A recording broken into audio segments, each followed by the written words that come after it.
Sasa huu nyama unaanzia hapa kukiwa kuna hali mbaya ya anga. Tunapata huyu mwamba ambaye anaitwa Chaka.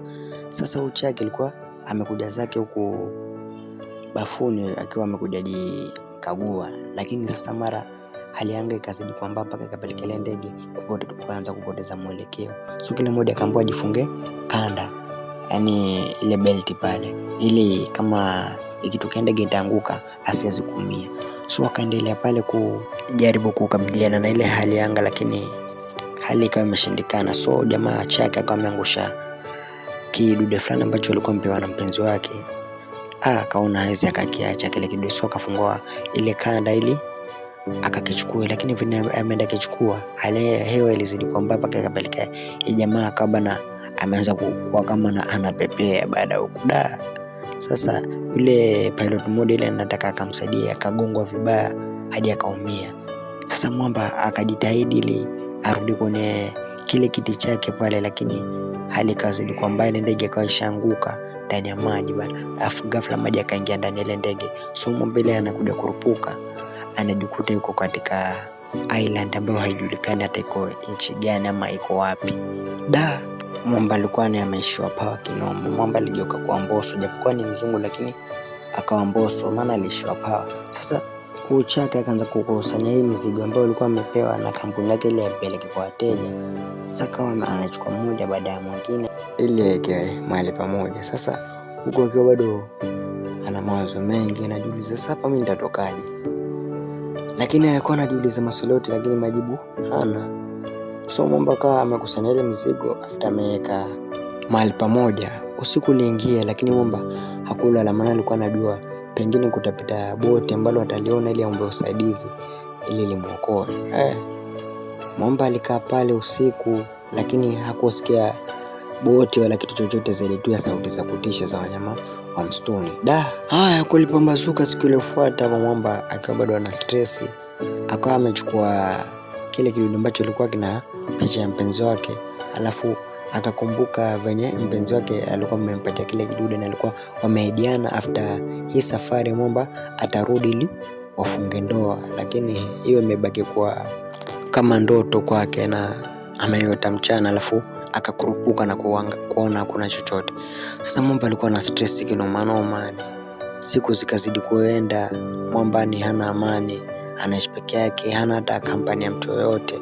So ikabidi akafuatia ile mizigo mingine ambayo ilikuwa imebaki kule kwenye maji na akachukua akaileta pamoja, japokuwa hakuwa anajua lini atatoka, lakini aliheshimu kazi yake. So ile mzigo kufungua aone nini kilikuwa ndani. So kama andika help pale kwenye ile maji, lakini maji ilipokuwa yanakuja nafuta, hakukata tamaa, akachukua miti pia bado akaandika neno help.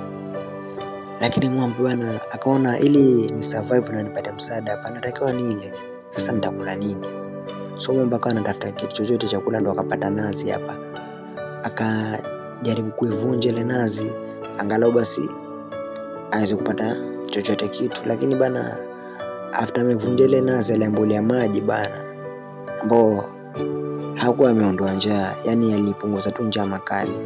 So mwamba akawa bana anatafuta njia yote ya kujua kwenye yuko ili aone kama anaweza kupata msaada. So ile anaenda ndani ya maji, alikata kwa tona mawe. Unaelewa tena huyu ni mzungu, ngozi yake si ngumu kama watu wa Singida huko.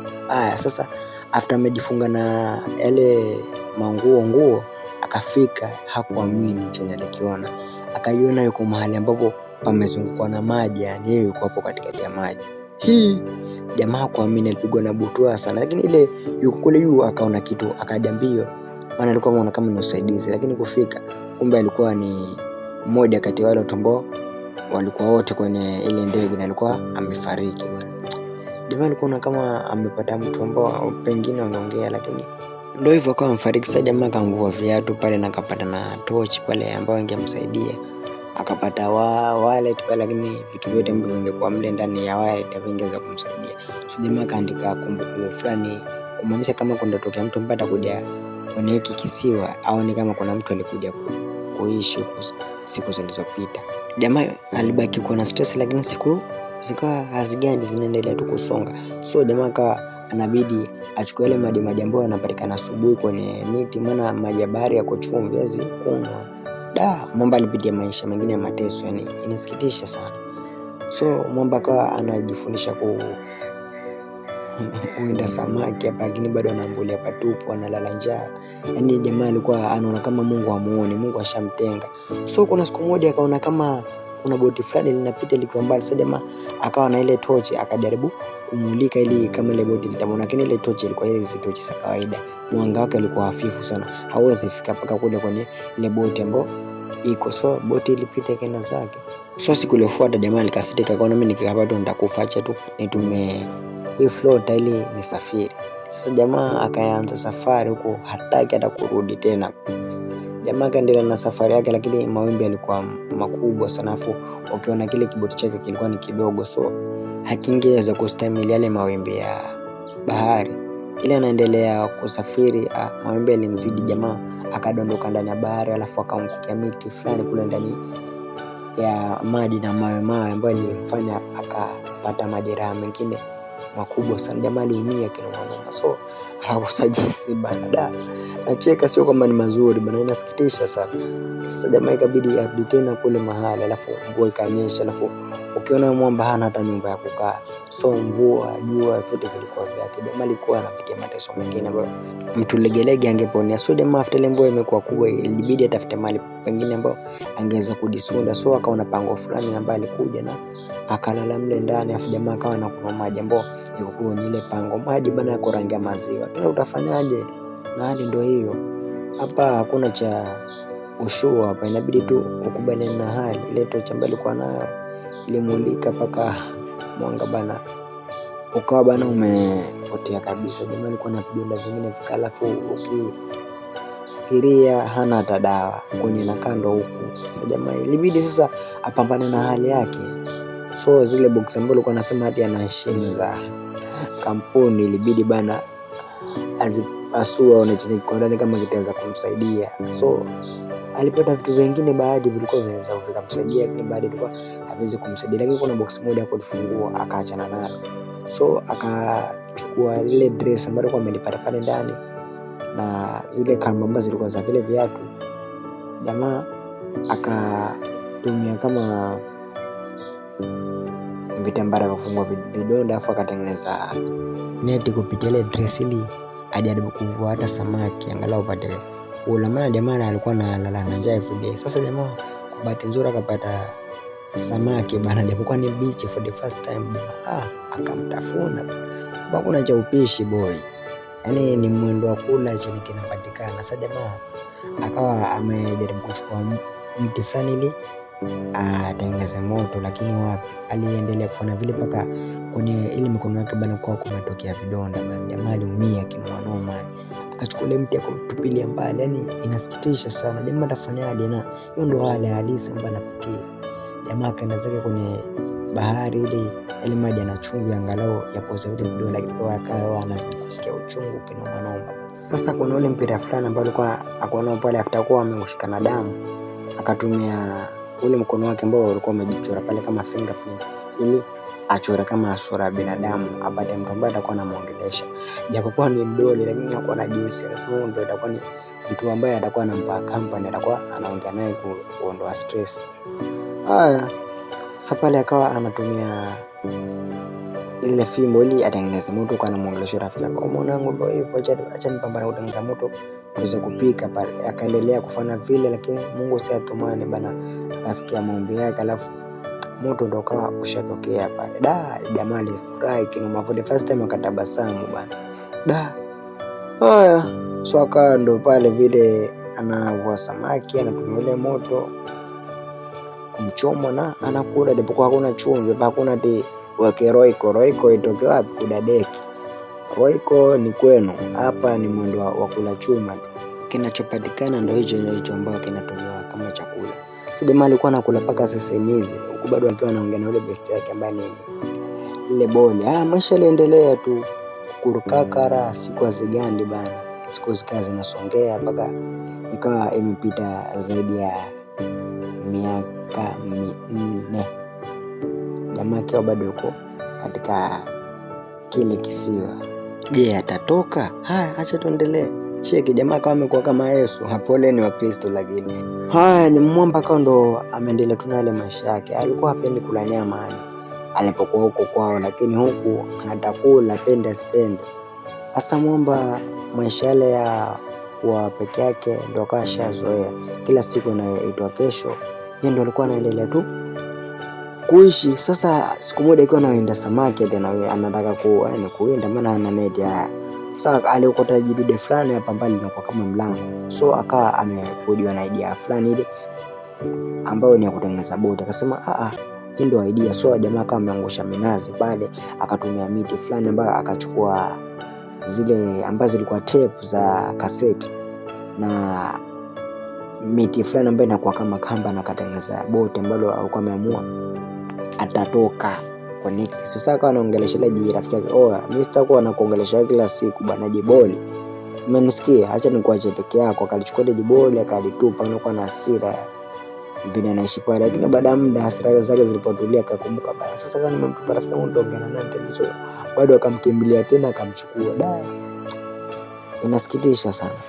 So mwamba aftakuwa amemaliza kila kitu na ametengeneza boti lake, akawa sasa kazi ambayo imebaki ni kulisukuma ile boti ambalo ni la kutengeneza kwenye ile bahari ili anze safari. Before ende akawa ameandika maandishi fulani ambayo yataonyesha kama kuna mtu alikuja kuishi hapa kwa miaka kadhaa. Sasa jamaa akama mchukua rafiki yake pale Boli ambaye alikuwa amempatia jina la Wilson. So safari kaanza. Mawimbi alikuwa ni makali, lakini jamaa bado akazidi kupambana kwenda nalo bana. Akasema hapa mimi sitaki kurudi chini, twende nalo, pika pakua, twende safari bana, pole pole. Lakini ndo akawa anajongea bana, je atatoka? Acha tuende movie tuone. Akaendelea na safari yake huku hajui hata anaenda wapi, yani maana hajui kwenye yuko ni wapi. Mwamba akawa anaendelea tu kusonga mbele bila kukata tamaa. Mawimbi bado yakawa ni makali, lakini mwamba bado akaendelea kusonga. Mvua ilinyesha jamaa, mawimbi yakawa mengi mpaka lebe lake ambalo kwa limemziba yeye asinyeshewe alishatoka. Lakini maisha haya ya baridi ilikuwa shazoea, maana amekuwa sana kwenye kile kisiwa na hana hata shati wala nini. So siku zilizidi kwenda, jamaa bado yuko pale kwenye ile bahari, yaani amesafiri zaidi ya wiki 2, lakini bado alikuwa hajafanikiwa kuona hata nyumba moja.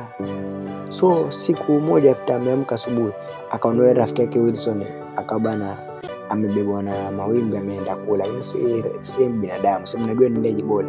Jamaa akang'ang'ana ile amfikie, lakini mawimbi yalikuwa mengi. Jamaa akang'ang'ana ile akamchukua, lakini wapi bana, kidogo kwa mimi nitadedi hapa bana. So ikabidi tu achane naye arudi tu kwenye ile boti lake na maisha ya kusafiri endelee. Jamaa akarudi na maisha yake kuwa alone, maana alikuwa anadhani kama ile Jidoli ndo ni mwenzake. So akaona tu bado ameendelea kuishi peke yake. So maisha yaliendelea, hajui anaenda wapi, bila kuchoka hadi mwezi ukawa umekata, bado tuko ndani ile bahari. So mwamba siku moja akiwa amelala hapa, alisikia sauti kama ya meli inapita. Nini tena? Mwamba konaka ni meli kweli bana. Ndo pale matumaini akasharudi mwamba bana, akawashaomba usaidizi pale na akawashasaidiwa. So baada ya muda tunampata mwamba mwenyewe, ndo huyo akasharudi kutoka kisiwani mpaka amefika huko. So kitu cha kwanza after amerudi akawa ameenda kumtafuta mpenzi wake, lakini kufika pale mahali ambapo mpenzi wake alikuwa anaishi, akapata na mwamba fulani ambaye anaitwa Benson. Ngode muuze nani? Emily. Ndio. Ameenda kumchukua mtoto shule. Kwa nini Emily? Sasa ndio ni mke wangu, tuna watoto wawili. Jamaa akawa tena Mbosso. Mbosso si Mtanzania peke yake bali kuna Mbosso mpaka wazungu, maana jamaa aliishiwa pao. Mwamba akiwa pale ndani akamwona mpenzi wake akiwa na mtu mwingine ambaye ilimuuma, lakini afanye nini? Na ndio hivyo ndo hali sasa. Alikuwa yuko mbali, mpenzi wake akajua Mwamba alikufa, maana jamaa alikuwa nje kwenye kile kisiwa zaidi ya miaka 7. Mambo alikuwa ana chakula pakawa anafikiria chenye ambaye alikuwa anakula kwenye kile kisiwa. Haya, maisha kabidi aendelee bana, na hapa naona kwa mwisho wa unyama jamaa alikuwa amekubali na kile kilichotokea na kaamua move on. So vile tunaishi hapa, na maana umejifunza hapa, hata uko kwenye shida gani ufai kukata tamaa. Goodbye, mimi naitwa Mr. Now na ni Mr. Now Recap. Tupatane katika video itakayofuata. Bye. Usisahau kusubscribe na kutana na notification bell. I need somebody to hold my hand above the time.